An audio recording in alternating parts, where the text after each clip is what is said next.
Jack को एक अजीब पत्थर का अंडा मिलता है। वह चाकू से उसकी सतह को तोड़ता है और पता चलता है कि अंदर से वह चमकदार नीले रंग का है। जैसे ही वह यह देखने की कोशिश करता है कि उसके अंदर क्या है, तभी उसकी माँ उसे आवाज देती है। इसलिए जैक तुरंत वहां से भाग जाता है, लेकिन उसे जरा भी अंदाजा नहीं होता कि वह अंडा अपने आप हिलना शुरू कर देता है। उस रात जब जैक वापस आता है तो वह देखता है कि पत्थर का अंडा फूट चुका है। फिर जैक को कमरे के कोने में एक छोटा सा राक्षस दिखाई देता है। लगता है कि यही उस पत्थर के अंडे से निकला है। इसलिए जैक एक आलू को टुकड़ों में काटा है और छोटे राक्षस को खिलाता है। हैरानी की बात यह है कि छोटे राक्षस को आलू बहुत पसंद आते हैं। देखते ही देखते वह छोटे राक्षस जैक को अपनी माँ की तरह समझने लगता है। इसके बाद जैक हर दिन गोदाम में बचा हुआ खाना लाकर उसे खिलाने लगता है और छोटा राक्षस हमेशा सब कुछ छट कर जाता है। लेकिन एक दिन अचानक जैक को अपनी बहन की चीख सुनाई देती है। दरअसल छोटा राक्षस उसकी बहन के बाथटब में तैर रहा होता है। जैक जल्दी से समझाता है कि यह राक्षस बहुत शांत है और किसी को काटा नहीं है, लेकिन भूखा छोटा राक्षस एक तेज आवाज निकालता है और इससे प्लम्बर का ध्यान उसकी ओर चला जाता है। प्लम्बर उसे देखते ही पहचान लेता है। यह तो पौराणिक जल घोड़ा है। प्लम्बर कहता है कि इसे झील में छोड़ देना चाहिए क्योंकि यह जल्द ही डायनासोर जितना बड़ा हो जाएगा। और ठीक वैसा ही होता है। छोटा जल घोड़ा हमेशा चुपके से खाना ढूंढने निकल जाता है, लेकिन इस दिन उसका सामना एक कुत्ते से हो जाता है। छोटा जल घोड़ा इतना डर जाता है कि इधर उधर भागने लगता है। तभी संकट की घड़ी में वह खुद को एक मूर्ति की तरह स्थिर कर लेता है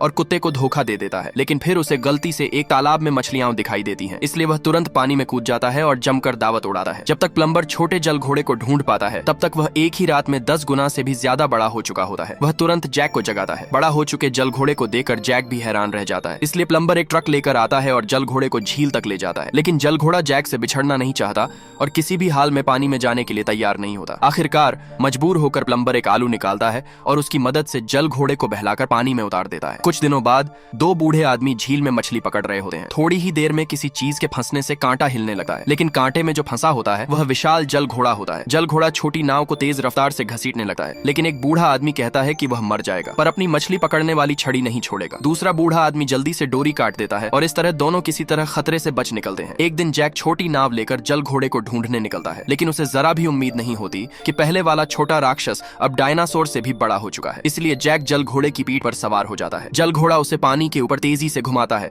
फिर ऊंची छलांग लगाकर झील से बाहर निकलता है। काफी देर तक खेलने के बाद जब दोनों थक जाते हैं तो जल घोड़ा जैक को वापस किनारे पर छोड़ देता है, लेकिन तभी एक सैनिक यह सब अपनी आंखों से देख लेता है।